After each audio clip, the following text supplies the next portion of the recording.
Quero saudar os irmãos com a paz do Senhor. Mais uma vez é com grande alegria que nós estamos dando início a mais uma aula do nosso CETADB, Centro Educacional Teológico das Assembleias de Deus, e nós estamos aqui na quarta aula da Teologia Sistemática 1, Bibliologia.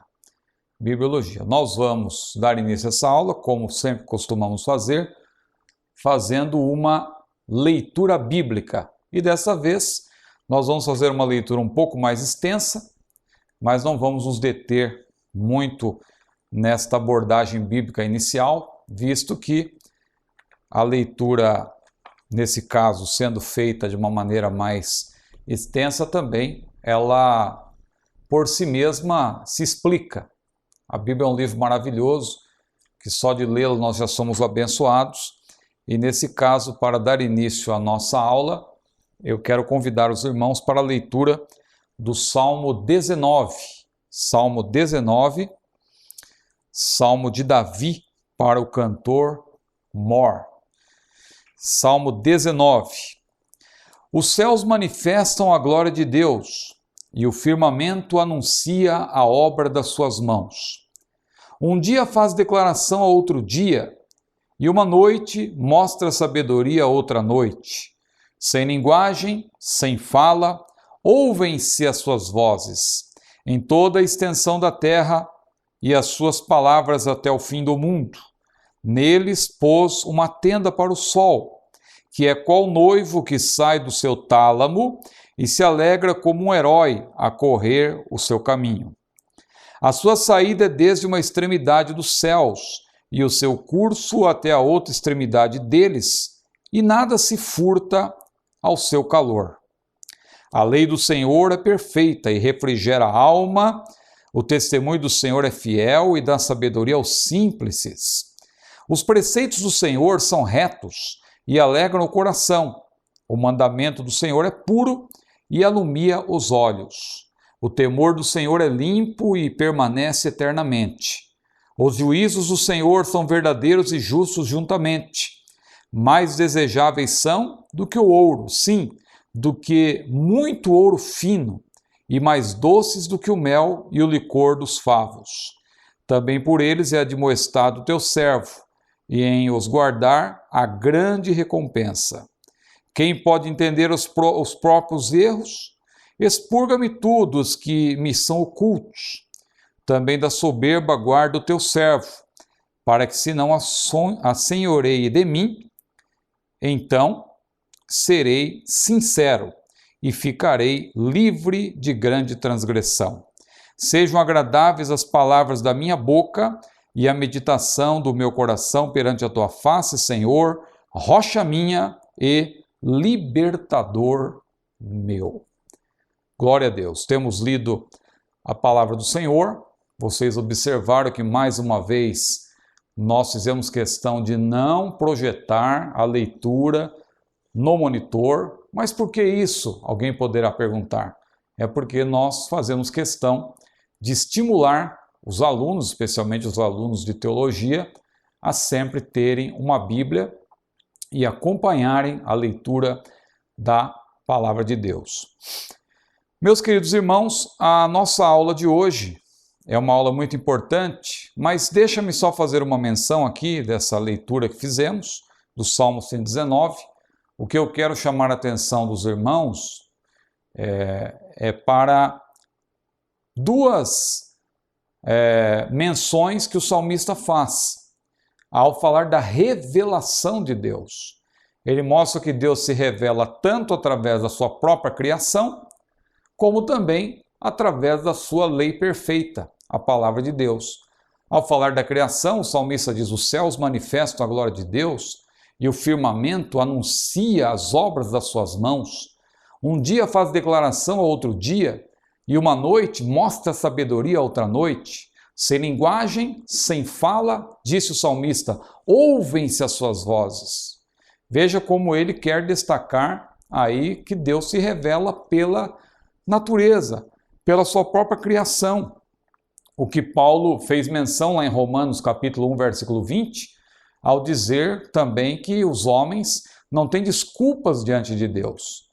Porque ele disse lá que desde as coisas invisíveis de Deus, tanto o seu eterno poder como a sua divindade, se entendem e claramente se veem pelas coisas que estão criadas, para que eles, se referindo aos homens, aos pecadores, para que eles, disse Paulo, fiquem inexcusáveis, ou seja, não tenham nenhuma desculpa diante do Todo-Poderoso, porque o ser humano, claro, desde Adão, não é que disse, foi a mulher que tu me deste, o ser humano ele gosta de dar desculpas, mas o texto deixa claro que Deus se revela pela sua palavra, pela sua criação, mas não somente através da sua criação. O texto mostra também que Deus se revela por meio da sua palavra.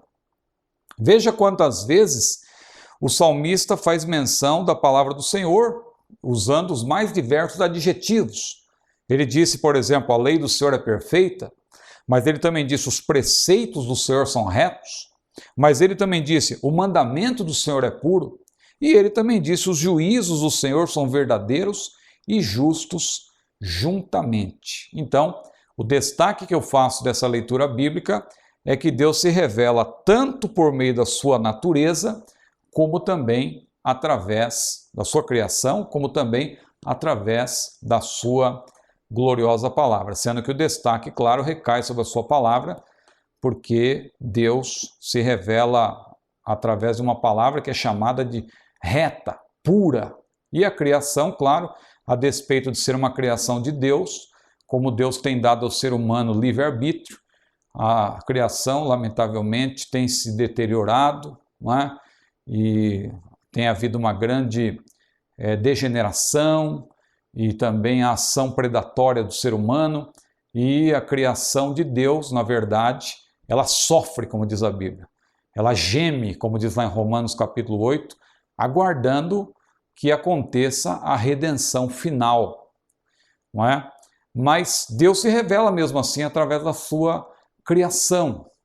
E ele se revela principalmente pela sua palavra, que é perfeita, que é reta, como nós vamos estudar hoje, porque a nossa aula hoje é justamente sobre a revelação da Bíblia, ou a revelação de Deus através da Bíblia. Veja, a revelação da Bíblia. Aí temos uma visão panorâmica da nossa matéria. A disciplina, os irmãos sabem, a disciplina, ela envolve a disciplina da teologia sistemática. No nosso curso básico em teologia do CETADB, ela abarca 5 livros.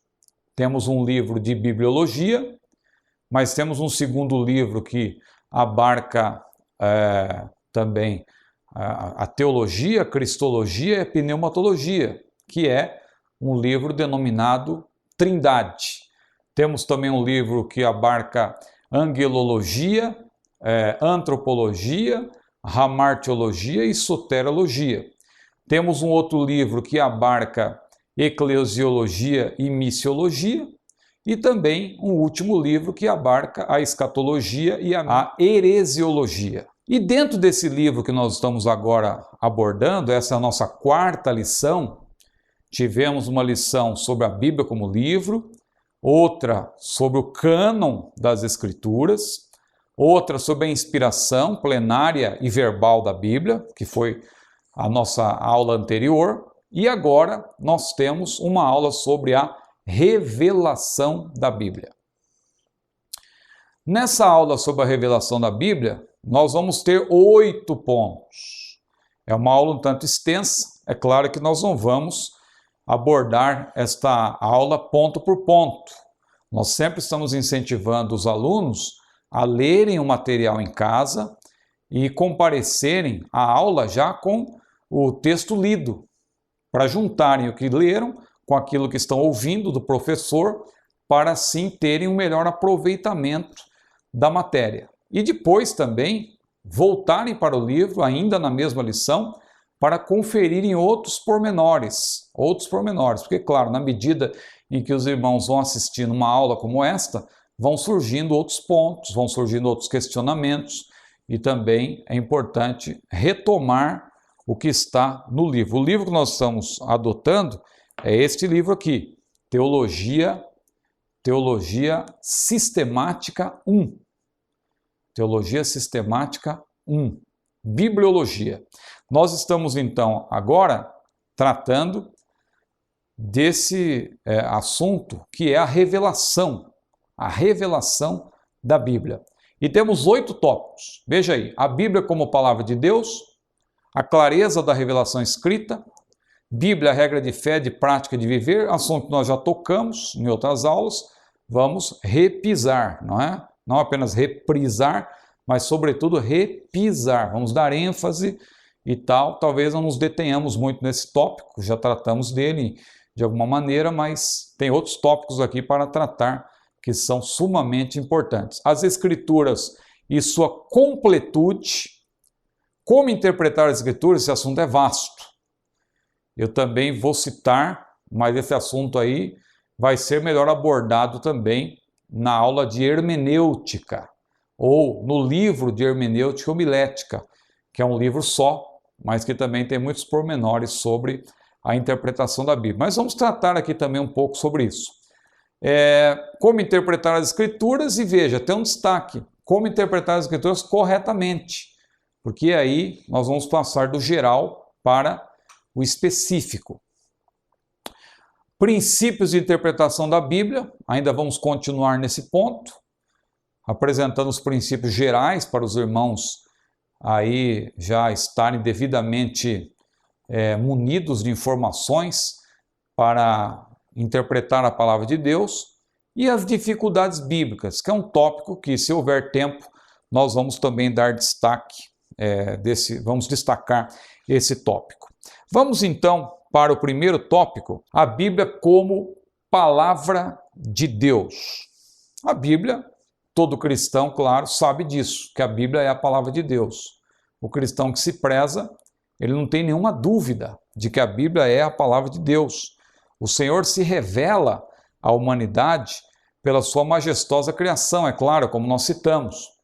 Mas ele não se revela plenamente através da criação. Onde Deus se revela plenamente, claro, no sentido de revelar aquilo que nós podemos conhecer. Porque nós vamos ver que Deus, em certo sentido, quando estudarmos outra disciplina, Deus ele é incognoscível, ou seja, ele não pode ser conhecido na sua totalidade, na sua amplitude total, mas ele pode ser também cognoscível, ele pode ser conhecido no sentido de que ele se revelou, e ele se revela até certo ponto, é claro, até aquele ponto em que nós temos condições de assimilar, de entender. Então, ele se revela através da sua palavra de uma maneira mais enfática, de uma maneira mais clara, porque a revelação de Deus pela criação é uma revelação mais subjetiva. Já a revelação através da palavra é uma revelação objetiva. Mas Deus se revela também através da consciência do ser humano. A consciência, como está lá em Romanos 2, 12, ou melhor, 2, versículos 14 e 15, ali nós vemos também que Deus se revela ao ser humano através das consciências, da consciência de cada ser humano, que é uma partícula, claro, que Deus colocou no ser humano, justamente para que o ser humano ele possa se voltar para Deus, claro, se houver da parte dele, da parte do ser humano, esse desejo, não é? Porque Deus também, ele não induz no sentido de obrigar o ser humano. Não existe nesse caso, como alguns teólogos até defendem, a chamada graça irresistível. Não, Deus, ele age, claro, através da sua graça, uma graça capacitadora, uma graça preveniente, para que o ser humano ele possa crer e se arrepender, mas Deus, ele dotou o ser humano daquelas 3 faculdades mencionadas na aula anterior, intelecto, sentimento e vontade, para que o ser humano ele possa também escolher, o ser humano possa tomar decisões. Muito bem, Deus, então, ele se revela principalmente pela sua palavra. E a Bíblia diz que Deus está desejoso de que todos se salvem e venham ao conhecimento da verdade. Veja, Deus quer que todos se salvem, é um lado da moeda. O outro lado, e venham ao conhecimento da verdade. Uma coisa é Deus querer que todos se salvem. A salvação não depende de conhecimento. Já pensou se aquele carcereiro lá em Filipos, que disse para Paulo e seus companheiros, o que eu devo fazer para ser salvo? Não é? O que Paulo respondeu a ele? Crê no Senhor Jesus e será salvo tu e a tua casa. Já pensou se Paulo dissesse para ele, olha, você precisa fazer um curso teológico, precisa ficar um tempo no deserto para conhecer a Deus e aí então você será salvo, você e sua família serão salvos? Não. Paulo respondeu de imediato que se aquele homem cresce, claro que está aí embutido por analogia, analisando a analogia geral da Bíblia, claro, que não basta crer, tem que se arrepender também, porque são coisas que estão casadas. Crer e arrepender-se são duas coisas que estão casadas. Então, quando Paulo disse para aquele homem, crê no Senhor Jesus, será salvo, tu e a tua casa, ele, na verdade, estava mostrando que o homem precisava tomar essa decisão, não é? Com base naquilo, certamente, que ele já tinha ouvido, porque Paulo e seus companheiros estavam cantando, Paulo e Silas, né? Estavam cantando hinos, estavam orando a Deus ali na prisão. Aquele homem certamente já tinha ouvido o evangelho através de Paulo. Então, ante tudo aquilo que ele tinha ouvido, bastava a ele crer no Senhor Jesus para ser salvo, não somente ele, mas também a sua casa. É por meio da palavra, portanto, que o homem entende racionalmente o plano salvífico do Senhor. Há vários exemplos que eu não vou citar para ganhar tempo, porque, como já disse, essa aula é uma aula que tem muitos pormenores. Mas vamos adiante. A palavra do Senhor é superior a qualquer revelação. Nós lemos na nossa primeira aula, ou nós citamos, o Salmo 138, versículo 2, em que o salmista disse, engrandeceste a tua palavra acima de todo o teu nome. Veja que Deus, ele elevou a sua palavra, de tal modo que nós não podemos querer dissociar a palavra de Deus do Deus da palavra. Outra coisa, ainda falando desse ponto, que é a Bíblia como palavra de Deus, ela é a palavra de Deus também, porque não há contradições. Não há contradições algumas nas páginas sagradas. Não há contradições, apesar de os autores terem vivido em épocas e lugares completamente diferentes, nós vemos que a Bíblia é uma harmonia perfeita, a Bíblia ela é a palavra de Deus. Vamos para o segundo tópico, a clareza da revelação escrita.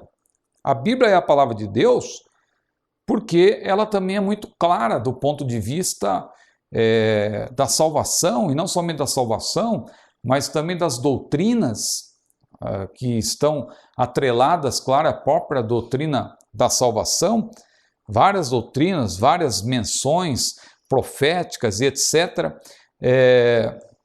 Quem se põe a ler, por exemplo, está aí no livro As Profecias de Nostradamus, se depara com um emaranhado de palavras, frases, orações, sem quaisquer nexos.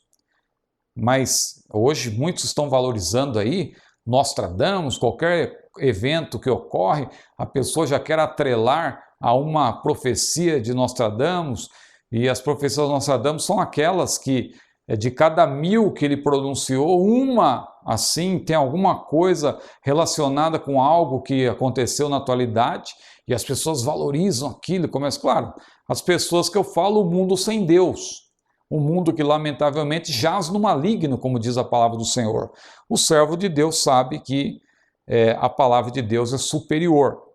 No Brasil, como está aí no livro, o misticismo está aí imperando, então Nostradamus ele acaba aí tendo muita atenção. Mas a Bíblia é clara e cristalinamente simples.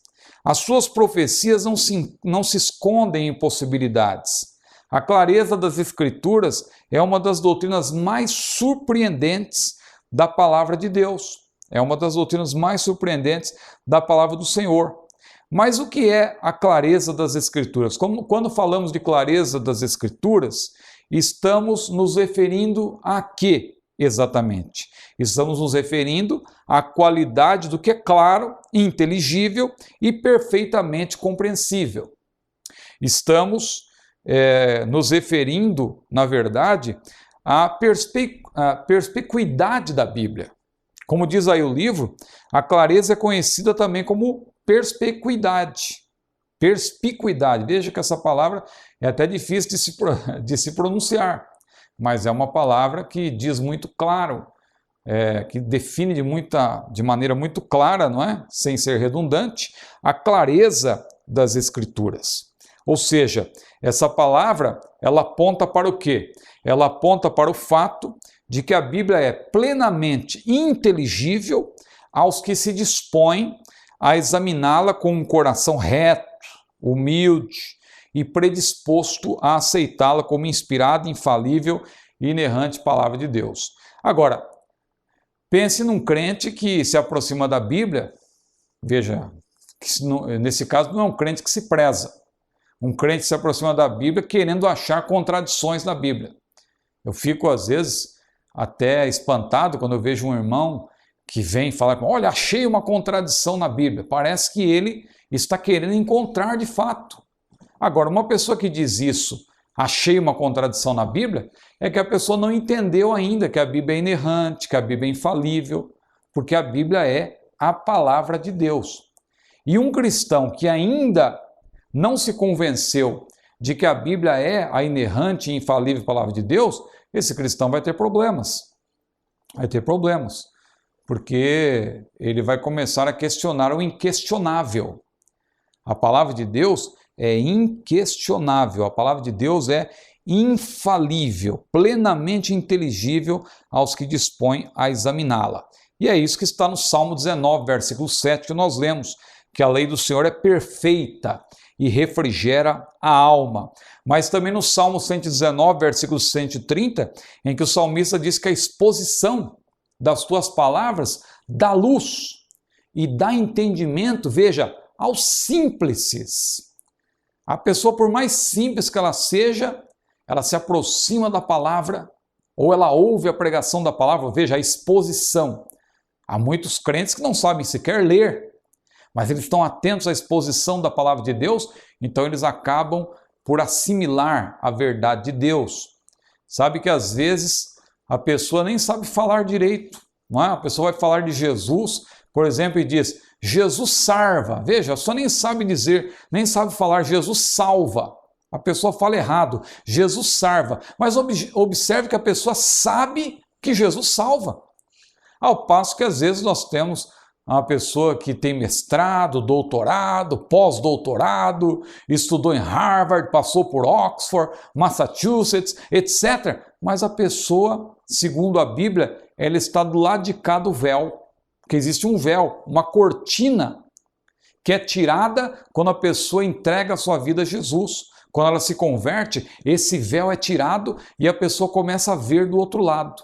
A pessoa que ainda não é salva, ela tem muito conhecimento, mas ela está do lado de cá do véu. Ela está do lado de fora. Não se esqueça que Jesus ele ensinou que há duas categorias de pessoas. Veja que hoje a humanidade está dividida aí em classe alta, classe média, classe baixa e as subdivisões entre essas categorias. Mas para Deus, na verdade, só há duas categorias de pessoas: os que estão do lado de fora e os que estão do lado de dentro. Lembra quando Jesus disse para os seus discípulos: a vós é dado conhecer os mistérios do reino de Deus, mas aos que estão de fora não. Claro que Jesus não se referiu a quatro paredes. Na verdade, ele se referia a estar dentro no sentido de fazer parte do corpo de Cristo, da igreja que estava se formando. Porque a igreja foi fundada por Jesus. A igreja começou com os 12 apóstolos que Jesus escolheu, não é? E o que Jesus instruiu, o que ele deu de instrução para aqueles apóstolos, por extensão, tirando, claro, algumas especificidades, mas o que Jesus falou de maneira geral para aqueles apóstolos é extensivo também a nós. Claro que o estabelecimento da igreja propriamente dito ainda estava mais adiante, porque Jesus, ele até usa o verbo no futuro, estabelecerei a minha igreja e as portas do inferno não prevalecerão contra ela, mas ele aludia ali, claro, ao começo da igreja, após a sua ascensão, não é? A igreja recebendo o poder dinâmico do Espírito, a igreja após a sua inauguração, vamos dizer assim, que aconteceu no dia de Pentecostes, mas é claro que Jesus andando na terra, ele já, por antecipação, ele já havia começado a sua igreja.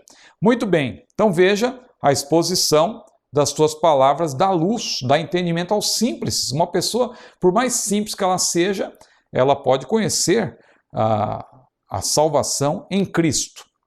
E aí então, nós concluímos esse tópico dizendo que a Bíblia é tão simples que para compreendê-la é mistério que nos façamos como as crianças.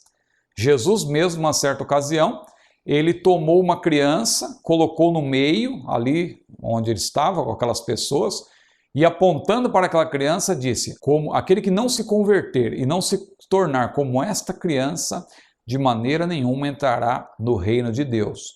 Então veja como a mensagem do Evangelho não é uma mensagem sofisticada. A Bíblia, claro, tem pontos difíceis de entender, como o próprio apóstolo Pedro reconheceu, mas para isso existe a hermenêutica, existe a exegese, existem os mestres que Deus levantou para ensinar a sua palavra, mas no que tange a revelação de Deus quanto à salvação, a Bíblia é muito clara e até mesmo uma criança, desde que as suas faculdades estejam plenamente desenvolvidas para assimilar, para entender, porque a criança, claro, tem aquela fase em que ela ainda não consegue entender bem o que é falado, etc. Ainda está naquela fase, digamos assim, que é uma fase da imaturidade. Então, não é possível. Por isso que a Bíblia até, quando fala da salvação, a Bíblia diz, quem crer e for batizado será salvo. Veja, quem crer, a pessoa tem que ter condições de crer. Ela tem que entender a mensagem do Evangelho para poder crer. Muito bem, vamos agora para o terceiro tópico. A Bíblia, regra de fé, de prática e de viver. Vamos abordar aqui nesse tópico 2 pontos. O que é autoridade bíblica e o testemunho da Bíblia quanto à sua autoridade. Então veja, primeiro, o que é autoridade bíblica e segundo, o testemunho da Bíblia quanto à sua autoridade. É importante dizer antes que na América Latina, falando aqui de onde nós estamos, no Brasil, a fé evangélica ainda é pura. Em comparação com a Europa, em comparação até com a América do Norte, nós vemos que no Brasil ainda, com todas as dificuldades que nós temos, mas ainda a fé evangélica é pura, é conservada a simplicidade ainda. Conserva-se ainda a simplicidade do Evangelho, como diz a palavra de Deus, lá em 2 Coríntios capítulo 11, versículo 3. E quem critica o primado das Escrituras hoje, aqui na América Latina, especialmente no Brasil, são, na verdade, alguns formadores de opinião que se consideram eruditos, mas, na verdade, nós sabemos que a verdadeira erudição no que tange às ciências bíblicas está ligada a quem tem piedade. Eu admiro os teólogos que são piedosos, mesmo que eles até não tenham um grande cabedal, não é? Nós vemos aí teólogos com grande bagagem e tal, como eu já falei, com mestrado, doutorado, pós-doutorado e etc., mas que pecam às vezes por falta de piedade.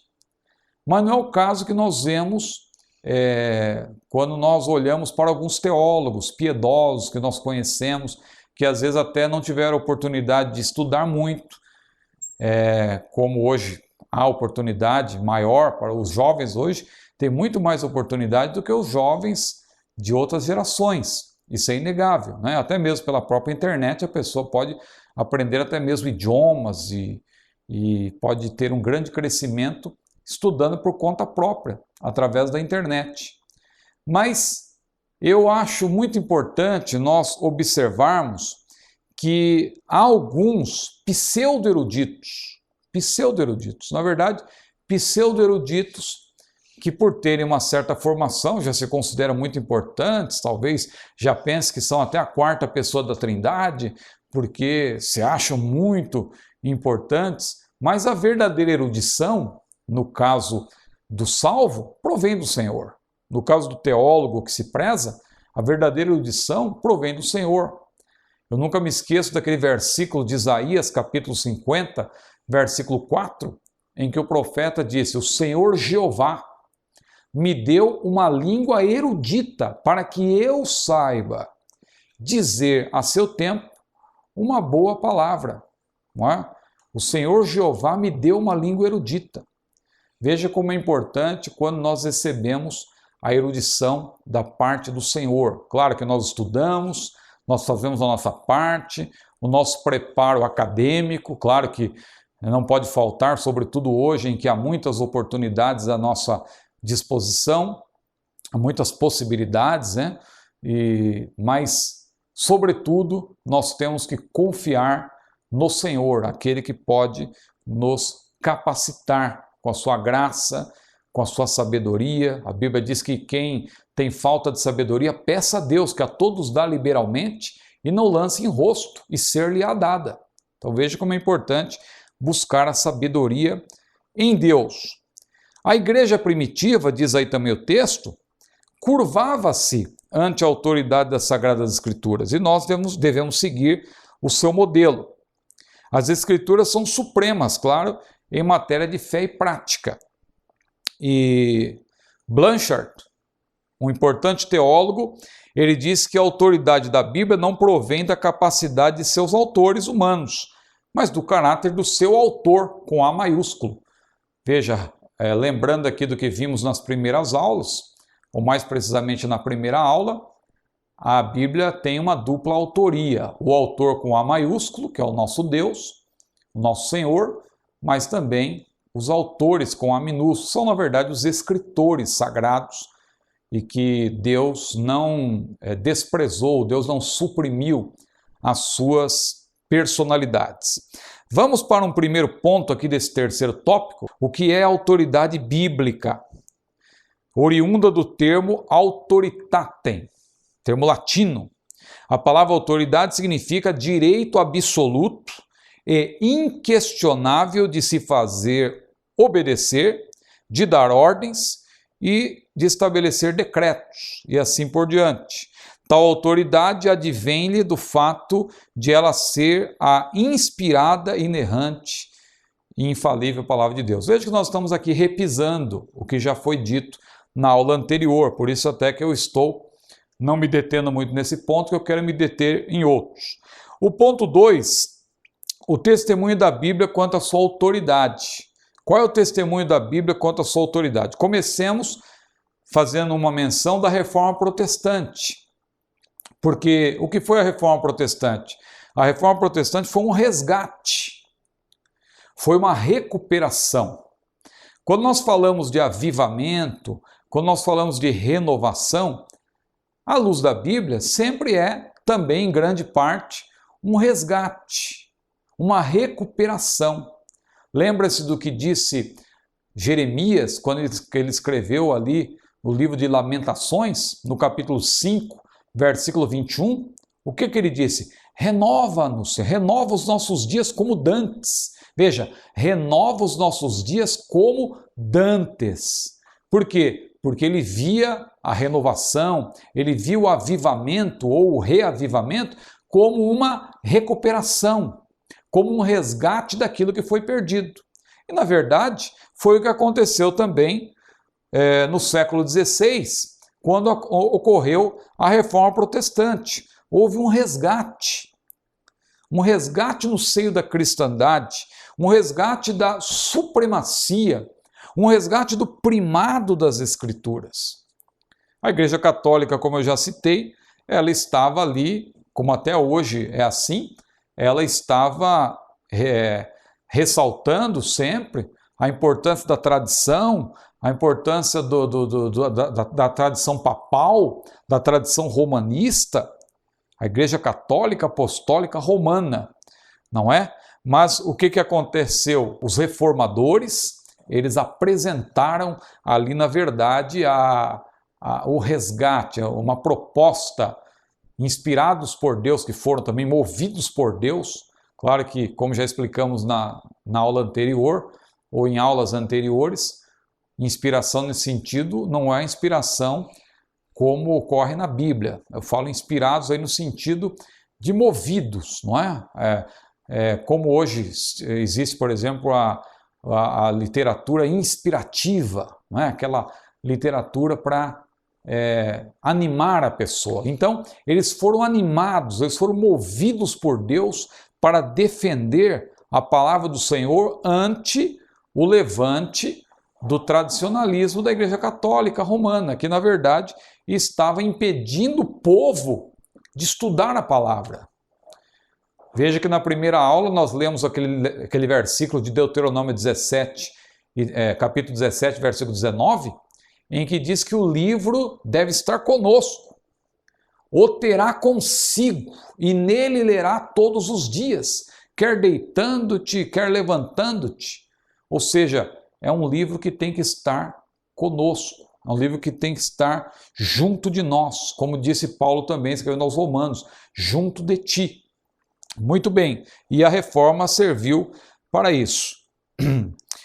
Vieram grandes absurdos ali, as cruzadas, a Inquisição, tudo isso foi uma resposta à reforma, né? A Inquisição especialmente. Então houve, meus amados irmãos, um grande levante contra a Bíblia, por causa da reforma protestante. A Igreja Católica reagiu com a sua contra-reforma, que trouxe muitos males também para a humanidade. Mas ficou aí a herança da reforma protestante. A reforma protestante que agora está aí chegando aos seus 500 anos, o aniversário da reforma protestante, e nós devemos glorificar a Deus, independentemente da escola de pensamento que a pessoa defenda, se a pessoa é monergista ou sinergista, ou, em outras palavras, calvinista ou arminiano, não é? Hoje em dia, infelizmente, existe esse embate aí nas redes sociais, mas, na verdade, o mais importante de tudo isso é nós valorizarmos o espírito da reforma, que era um espírito sola escritura, ou seja, defender a verdade, defender a palavra de Deus, somente a Escritura, somente a Escritura. É a palavra de Deus que tem o primado. Os reformadores foram guiados pelo Espírito Santo, eles ali recolocaram as Escrituras no centro da igreja. Meus irmãos, que nós atentemos para isso, isso é muito importante. Vamos agora para o quarto tópico. Quarto tópico. As Escrituras e sua completude. Completude.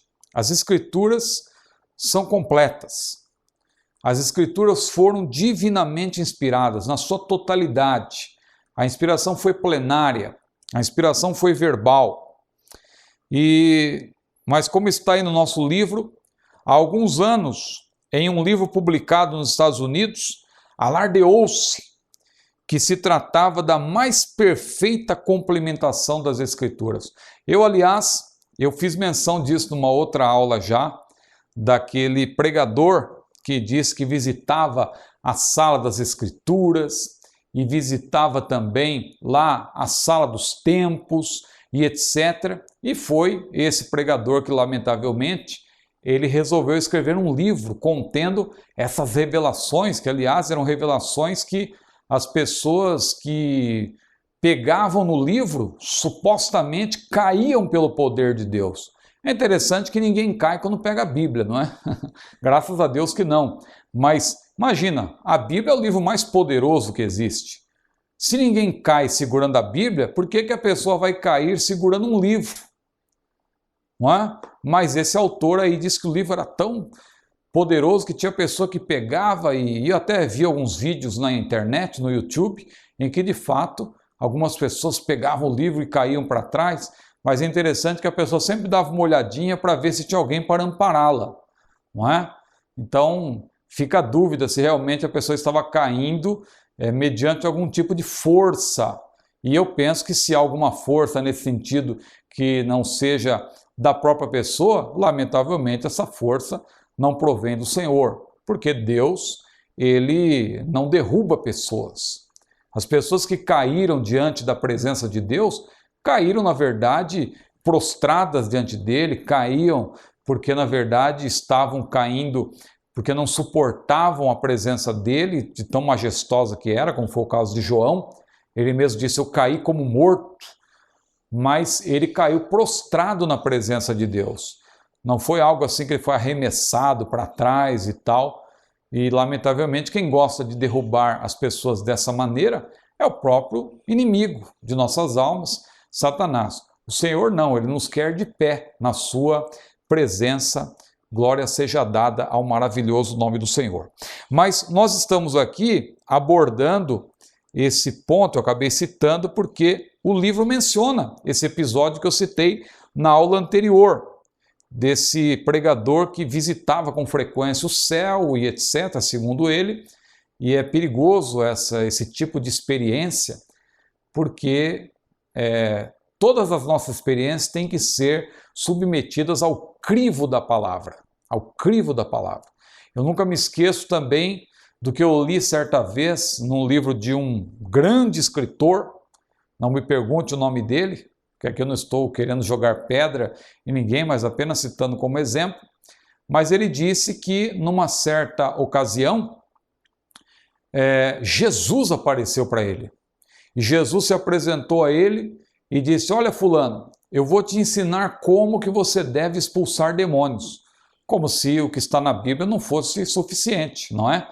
E ele disse, olha, primeiro passo você faz isso, segundo passo. Só que na medida em que aquele suposto Jesus começou a ensinar para aquele pregador, um pregador muito famoso, aliás, não me pergunte o nome dele, quando Jesus começou a ensinar para aquele pregador como ele deveria expulsar os demônios, um demônio apareceu. E aquele demônio ficou entre aquele suposto Jesus e entre aquele pregador.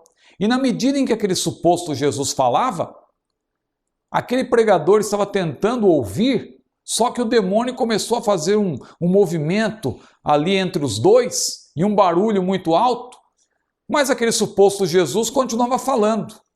E o pregador tentando ouvir, não conseguia, e o demônio fazendo barulho. Chegou uma hora que o pregador não aguentou mais, e o pregador olhou para aquele demônio que estava atrapalhando tudo e falou assim, demônio, sai daqui agora em nome de Jesus. E o demônio saiu. E quando o demônio saiu, aquele suposto Jesus olhou para o pregador e disse, olha, se você não tivesse expulsado esse demônio, nem eu conseguiria fazê-lo. Ora, irmão, que Jesus é esse? O verdadeiro Jesus, como diz a Bíblia, os demônios estremecem diante dele, os demônios batem em retirada. Viesse nos atormentar antes do tempo. A palavra de Deus é clara. Então tomemos cuidado, porque muita gente pensa que está tendo contato com Jesus, mas não nos esqueçamos do que Paulo disse lá em 2 Coríntios, capítulo 11, versículo 4. Paulo fez menção que existe um outro Jesus, um outro Espírito e um outro Evangelho. Outro Jesus, outro Espírito e outro Evangelho. E lá em Gálatas capítulo 1, versículo 8, Paulo também disse, ainda que nós mesmos, um anjo do céu, vos anuncie outro Evangelho, além do que já vos temos anunciado, seja anátema. Anátema. Uma palavra muito forte, não é? Anátema. Maldito ou duplamente maldito. Uma palavra muito forte, mas aquele que não ensina o Evangelho do Senhor, é assim que é considerado, pode ser até um anjo. Mas muito bem, passando esse ponto então, é importante observar que há duas verdades. Falando aqui desse assunto, nós estamos tratando da completude das Escrituras. Tratando da completude das Escrituras, nós temos que considerar que há duas verdades com respeito a isso. A autoridade e a completude propriamente dita, porque são duas coisas que estão casadas. Não há como falar-se de completude sem ter-se em mente a autoridade da Bíblia, porque há coisas que Deus casou. Como diz lá em Marcos capítulo 10, versículo 9, o que uniu Deus não separe o homem. Claro que Jesus falava do casamento. Jesus falava do casamento, mas há coisas que Deus casou. Há coisas que Deus uniu que nós não podemos separar. Por exemplo, Deus uniu graça e conhecimento. Né? Imagina um pregador que tem muita graça, mas não tem conhecimento. Ou um pregador que pensa que pode crescer só no conhecimento, mas não cresce na graça. Quem quiser crescer só em conhecimento, vai cair no formalismo. E quem quiser crescer só na graça, vai cair no quê? Vai cair no fanatismo. Jesus, quando andou na terra, a Bíblia diz que ele era cheio de graça e de verdade. Veja, graça e verdade, graça e conhecimento. Eu estou me lembrando até de algo que eu ouvi certa vez a respeito de um pregador que ele pregava muito, ele até falava bem, mas ele estava desconfiando que as pessoas estavam dormindo na sua pregação. Ele não enxergava muito bem de longe, ele olhava assim, ele via um irmão abrindo a boca, ele via outro assim encostado, ele via outro debruçado, e ele estava em dúvida se as pessoas estavam dormindo na pregação dele, porque ele não enxergava bem direito. Ele falou, sabe de uma coisa? Eu vou gravar minha pregação. E ele pediu para o irmão gravar, o irmão gravou lá na época na fita cassete, não existia na época ainda o CD, o DVD, o Blu-ray, era somente a fita cassete mesmo. E aquele irmão gravou a fita cassete, levou para casa, quando chegou em casa, entrou direto no quarto, nem quis falar com a esposa direito, ali colocou a fita cassete no gravador, apertou o play, começou a ouvir, e ele dizia consigo, quero ver o que está acontecendo, parece que estão dormindo na minha pregação. E ele começou a ouvir, meu irmão, não deu nem um minuto, dormiu também, porque, na verdade, estava faltando para ele o quê? A graça de Deus. É triste quando falta para um pregador a graça de Deus, porque Deus casou graça e conhecimento. Não adianta ter conhecimento se faltar graça, mas que adianta também ter a graça se faltar conhecimento? Graça e conhecimento, crescei antes na graça e no conhecimento. Deus uniu fé e arrependimento para a salvação. Deus uniu também a fé e as obras. E Deus uniu também, não tem como separar, autoridade e completude. Autoridade e completude. Autoridade é a palavra final, conclusiva, peremptória, em matéria de fé e prática. E completude, o que é? Completude não admite quaisquer autoridades que contrariem a palavra de Deus e o Deus da palavra, quer diminuindo a revelação bíblica, quer acrescentando às páginas sagradas outros dados além dos que já foram outorgados pelo Senhor através da inspiração do Espírito Santo. Completude, portanto, é aquilo que é suficiente por si mesmo. É sinônimo de suficiência.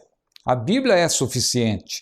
A Bíblia é completa. Há várias referências bíblicas aqui que nós poderemos ler, mas vamos avançar na matéria para ganhar tempo.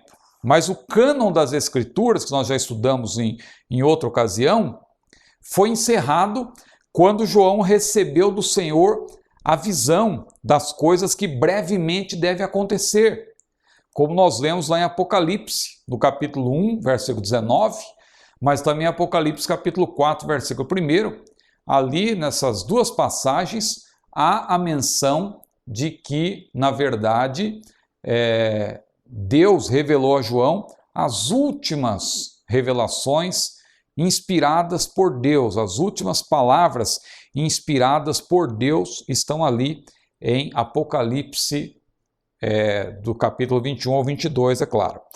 A Bíblia é completa, portanto, está e é completa. O povo de Deus, à luz do que está escrito em 1 Coríntios 14, jamais deve permitir que supostas ministrações do Espírito Santo, supostas, visto que abusivas, sejam exercidas por milagreiros que se consideram superiores à palavra de Deus e ao Deus da palavra. Veja como eu repito, palavra de Deus e Deus da palavra. Por que eu faço isso? Será que é um mero bordão? Não, não é um mero bordão, porque a palavra de Deus e o Deus da palavra também são duas coisas que estão casadas. Nós não podemos separar. Como alguém poderá dizer que serve a Deus, mas não quer saber da palavra de Deus? De maneira nenhuma. A Bíblia é a palavra de Deus. Muito bem. Então, hoje em dia, lamentavelmente, por falta de atenção a esse ponto, tem surgido aí vários tipos de unção. Não é? A Bíblia diz que nós temos a unção do santo, mas, infelizmente, por causa desse desprezo à palavra de Deus e ao Deus da palavra, como eu citei aí 1 Coríntios 14, que 1 Coríntios 14 apresenta ali como deve ser o culto pentecostal. Mas veja o que diz o final daquele capítulo. Abra aí comigo, 1 Coríntios capítulo 14. Olha o que diz a Bíblia, 1 Coríntios capítulo 14, 37 a 40. Se alguém cuida ser profeta ou espiritual, reconheça que as coisas que vos escrevo são mandamentos do Senhor. E veja o 40, mas faça-se tudo decentemente com ordem. Veja como a Bíblia, ela mostra que nós temos que ter todo cuidado, porque estão surgindo aí, irmãos, unções de todo tipo. É unção do leão, é unção, até mesmo eu já ouvi falar da unção da lagartixa, em que a pessoa fica presa na parede e ninguém consegue tirar mais a pessoa de tanta unção que a pessoa tem. Eu nunca me esqueço, aliás, que há alguns anos eu estava, por graça de Deus, participando de uma escola bíblica na Alemanha, numa cidade chamada Braunschweig, a cidade que deu cidadania alemã a Hitler. E eu estava ministrando a palavra numa escola bíblica, numa igreja mista, que tinha 70% de alemães e 30% de brasileiros. E ali eu comecei a entrar nesse assunto sobre as unções e acabei citando assim, corriqueiramente, essa famigerada unção da lagartixa. Mas quando eu citei a famigerada unção da lagartixa, o que aconteceu? Aconteceu que ali o intérprete ele começou a falar várias coisas, e uma das palavras que ele falou parecia com crocodilo. Veja, eu não tinha falado nada de crocodilo, mas eu então cutuquei ali o intérprete, não é? Falei assim, meu amigo, o que você está falando aí? E ele disse, não, é que o pessoal aqui não conhece muito bem o que é lagartixa, então o que aconteceu? Eu tive que explicar para ele, eu disse que é mais ou menos como um crocodilo pequeno que anda pelas paredes e tal. Eu falei, meu Deus, o que vão pensar do Brasil, não é? E ali o povo acabou rindo, mas tudo isso acabei me lembrando também por causa dessa famigerada unção da lagartixa. Mas nós vamos avançar. Nós vamos então agora para o quinto tópico, que é como interpretar as Escrituras. Como interpretar as Escrituras, e nós vamos aqui falar dos deveres do estudioso da Bíblia. São pelo menos 7 deveres. Eu vou fazer menção rapidamente, porque, como eu falei, a aula de hoje ela tem um conteúdo um tanto extenso. Então, só para citar, qual é o primeiro dever? O dever de amar a palavra de Deus.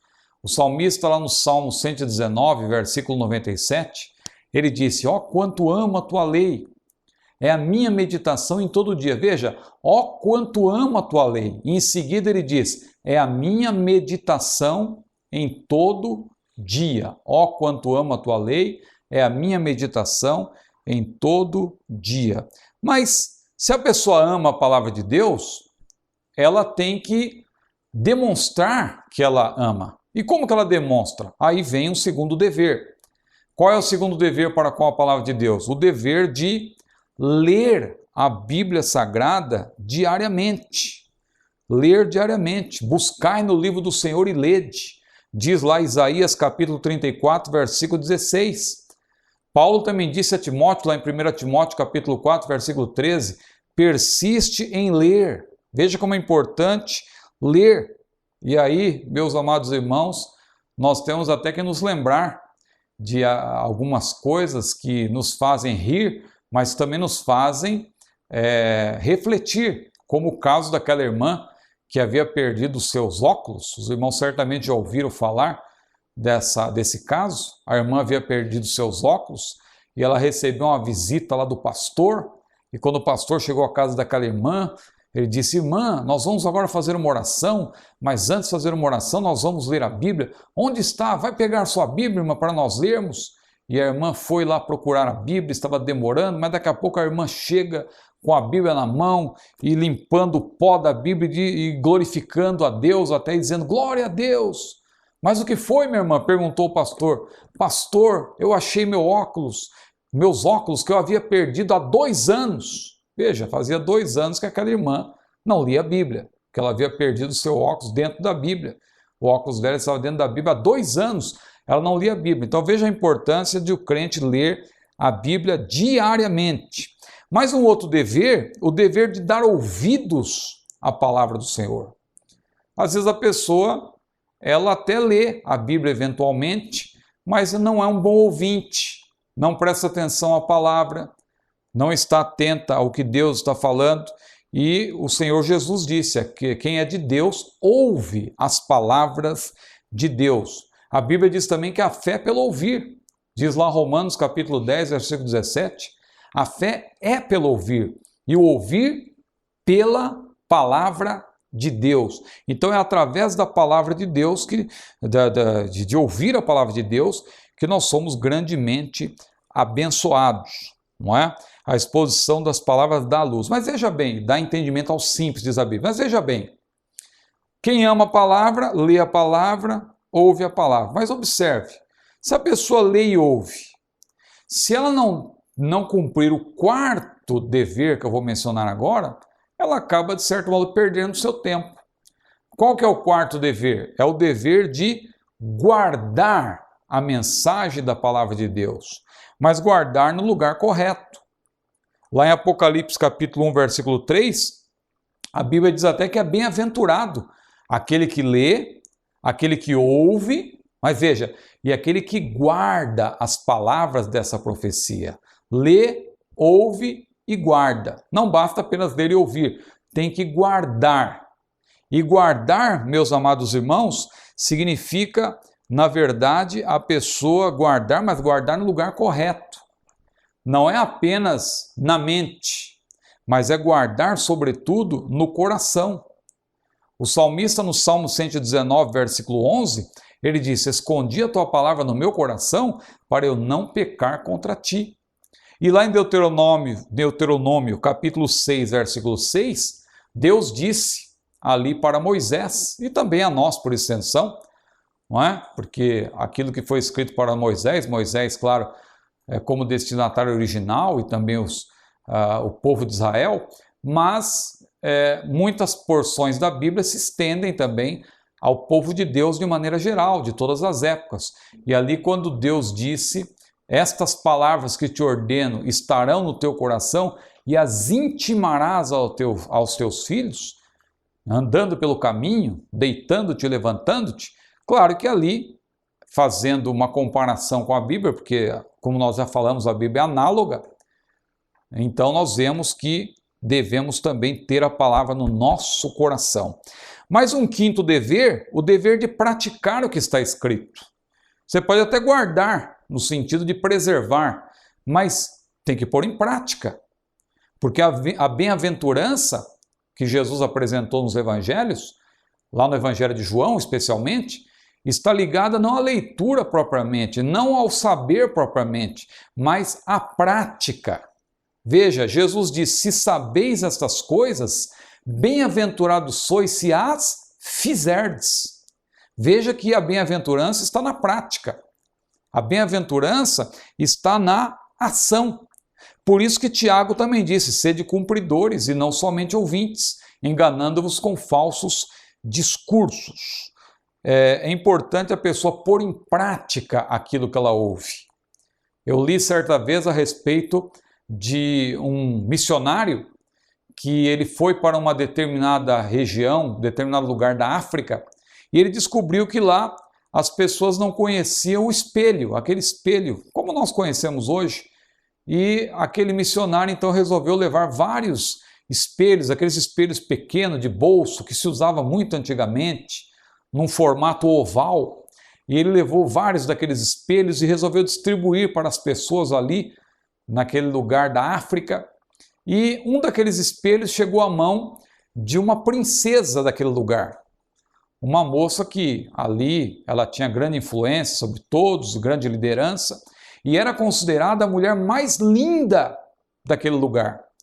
Só que ela, quando pegou aquele espelho na mão e viu o seu próprio rosto, ela levou um susto até. Ela nunca tinha visto o seu próprio rosto, a não ser por meio do espelho d'água e tal, que distorce, mas ela nunca tinha visto o seu próprio rosto de maneira tão clara. E quando ela viu o seu rosto, ela ficou indignada com aquilo, falou assim, olha, a distribuição desses espelhos está proibida. Ela quebrou o espelho e jogou no chão.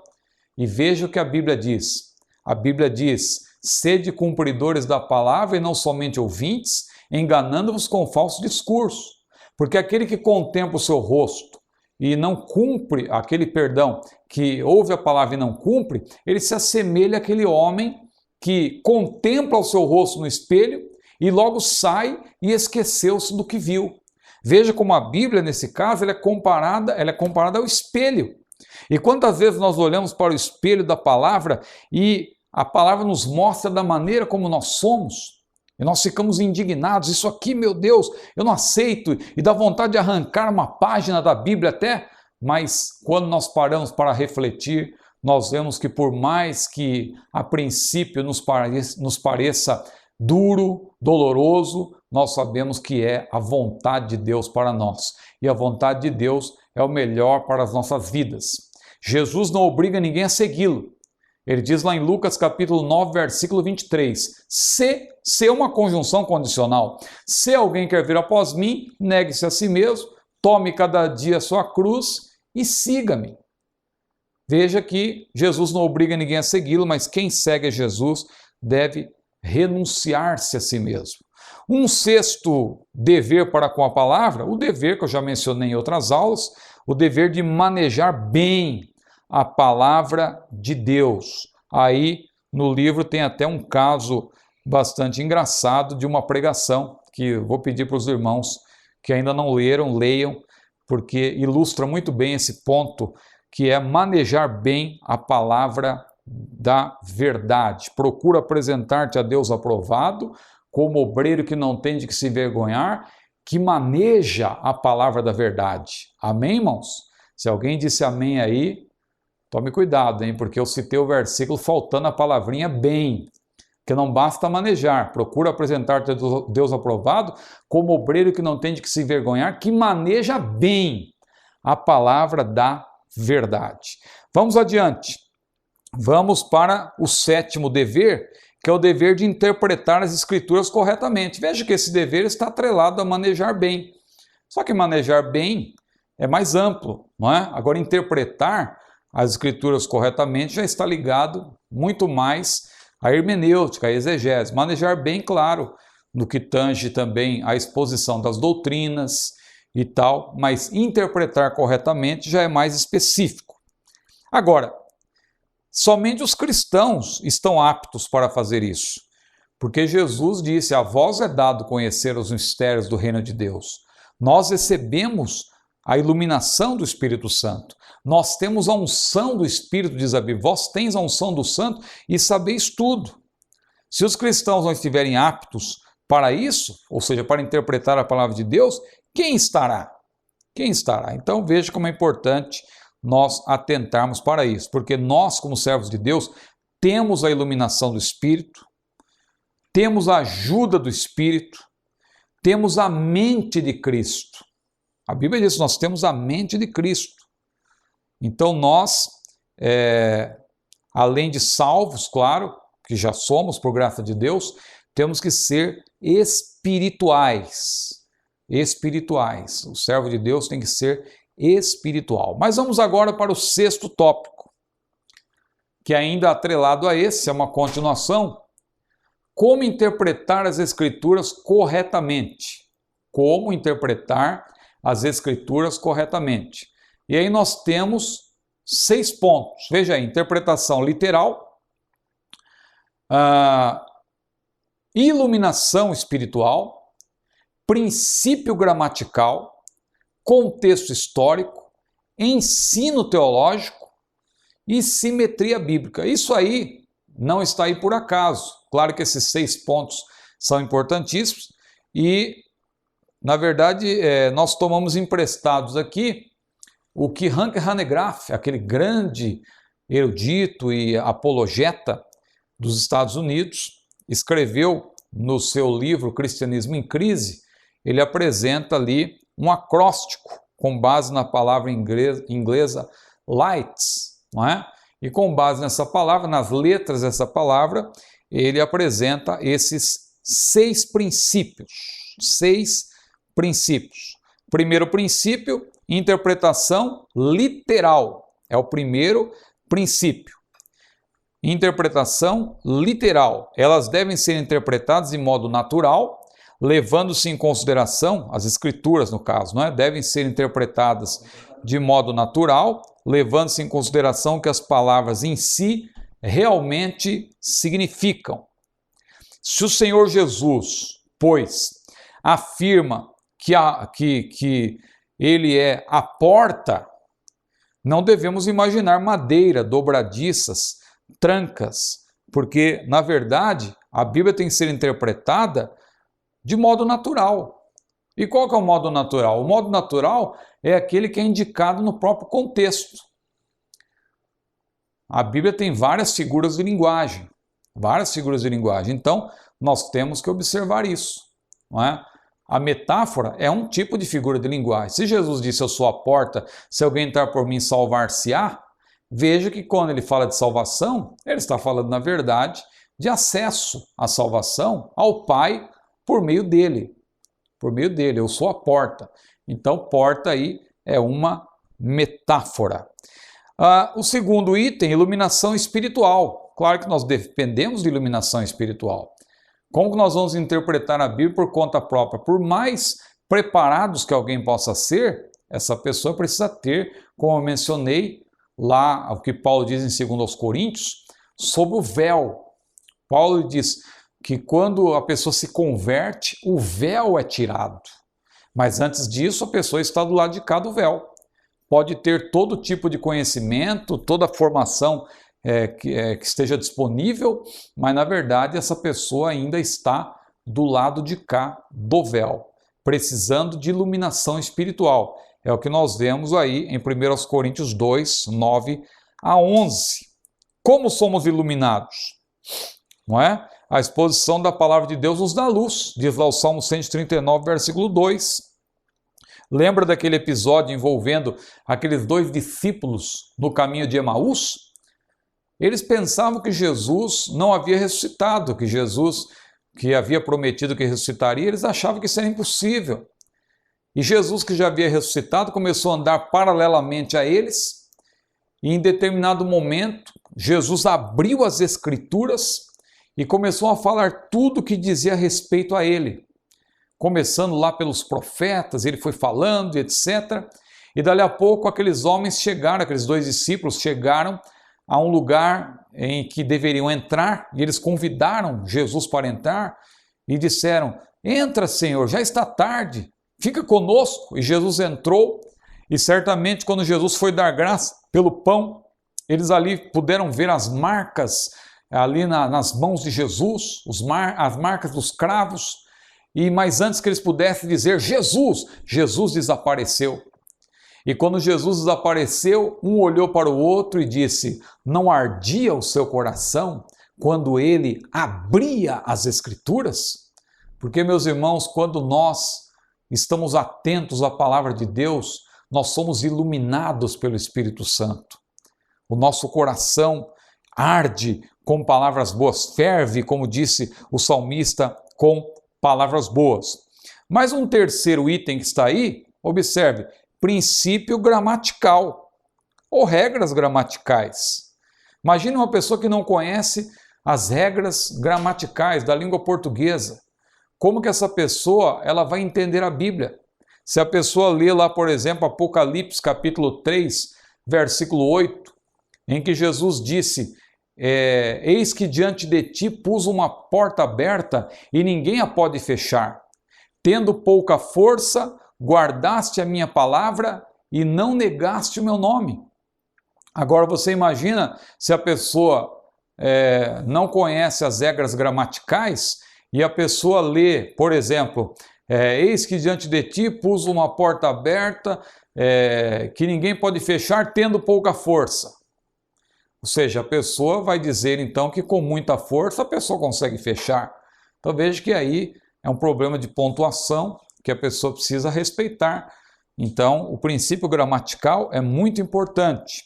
O contexto histórico, que é o quarto ponto aí, 6.4, contexto histórico, que está atrelado, na verdade, à cultura também, ao contexto histórico-cultural.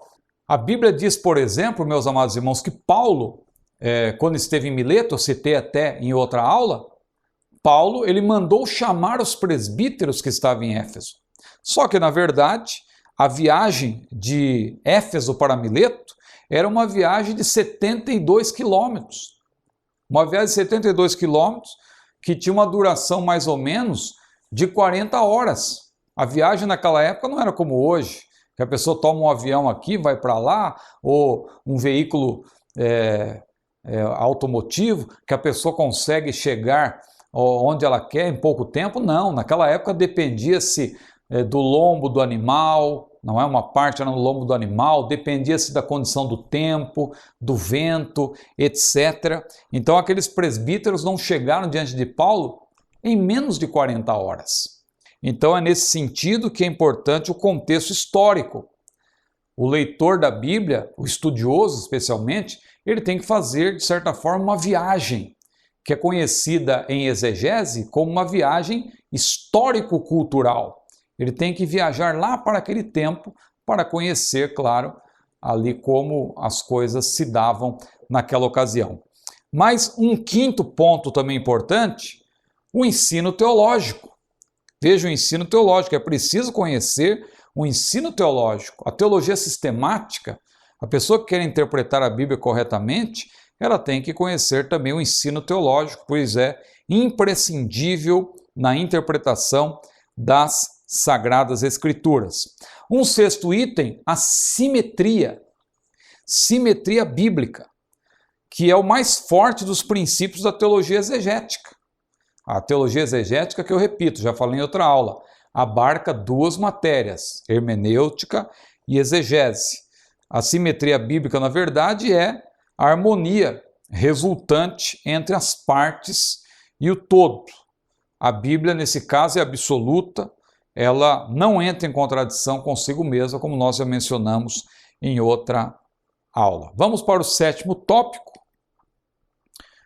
Princípios de interpretação da Bíblia.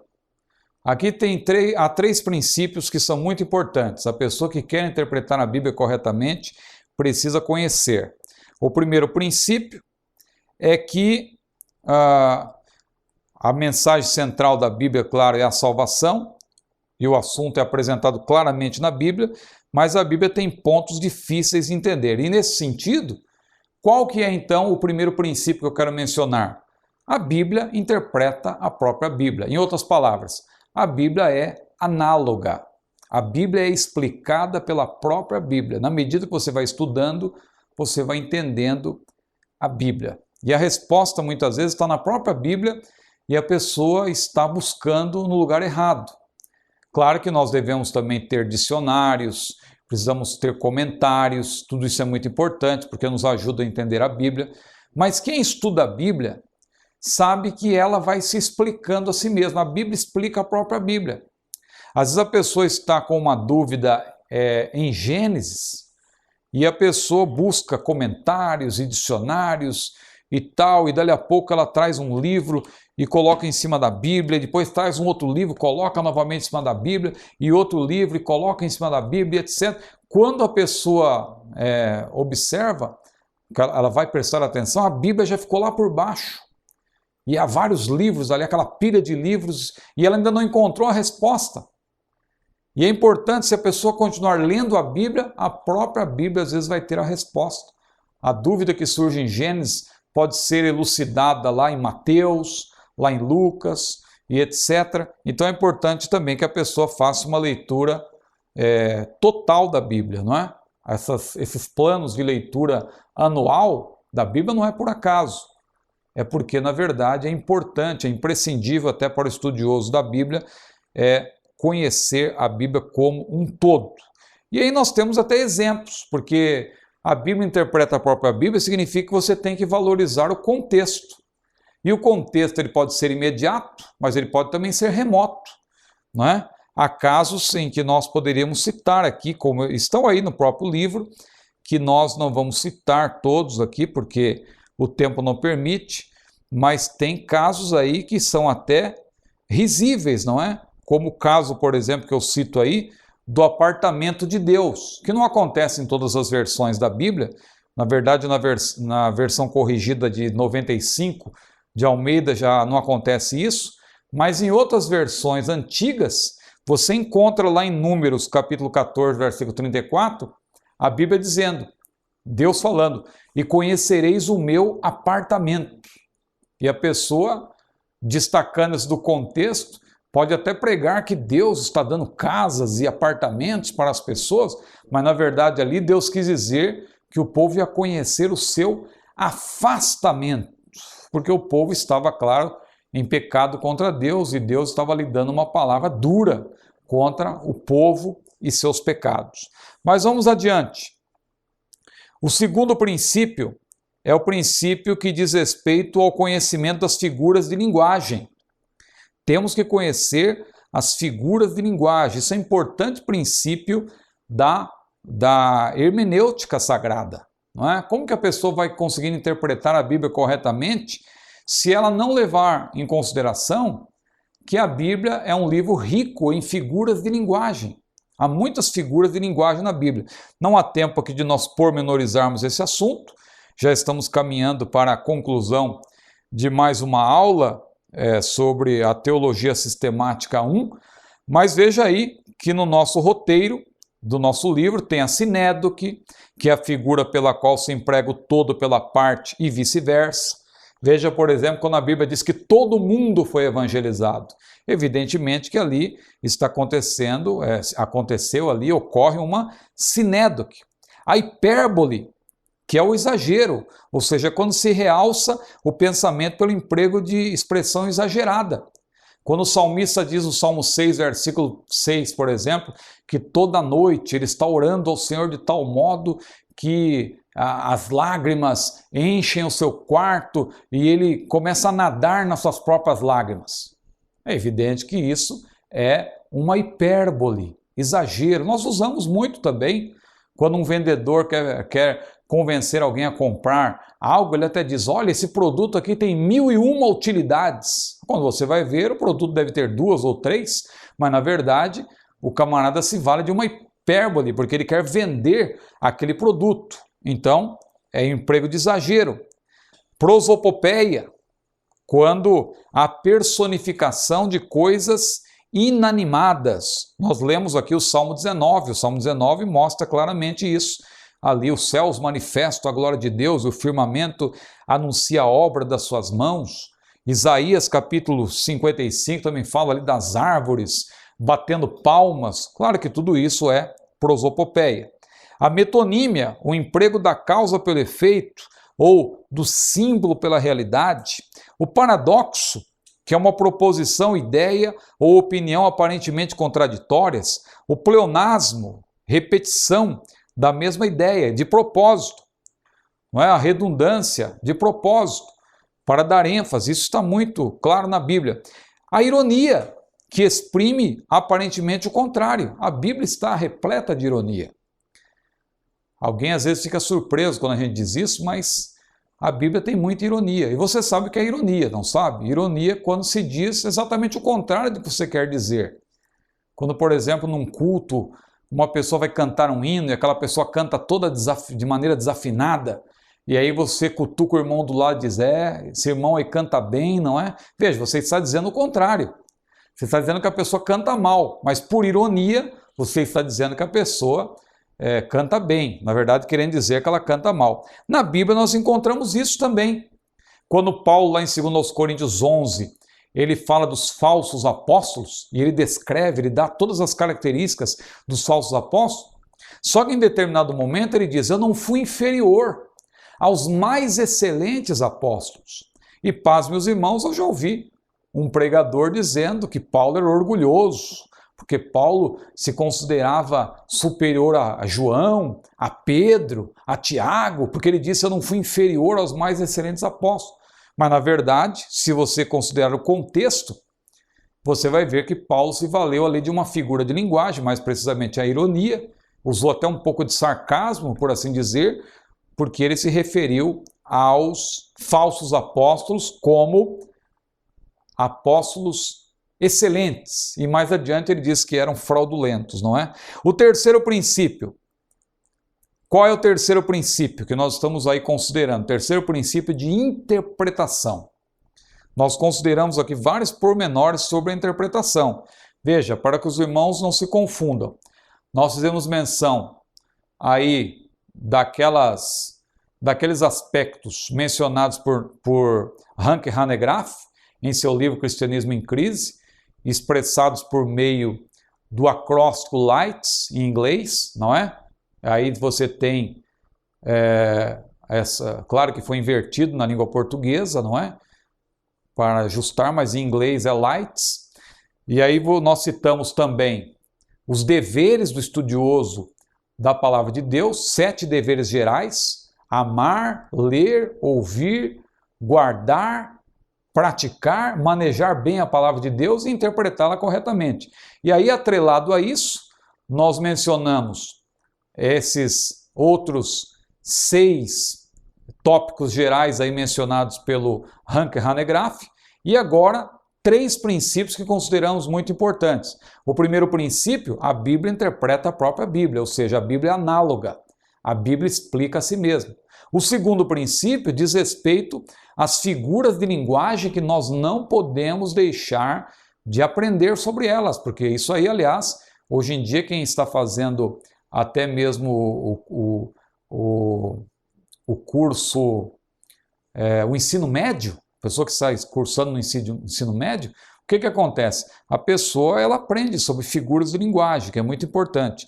E isso, se você que é um estudante que está nessa fase, quem sabe um jovem que esteja me ouvindo, valorize isso, porque vai ser importante também para o estudo da Bíblia, porque a Bíblia é um livro repleto de figuras de linguagem. E o terceiro princípio, eu coloquei aí no livro, que outra indispensável ferramenta de interpretação da Bíblia Sagrada são os conhecimentos históricos e culturais. Eu já fiz uma menção por alto, mas aqui quero dar mais uma ênfase, repisando, não é? Porque muitos, quando se aproximam da Bíblia, muitas vezes perguntam, o que isso significa para mim? A pessoa quer aplicar o que está na Bíblia para hoje, sem primeiro perguntar o que isso significa para o autor.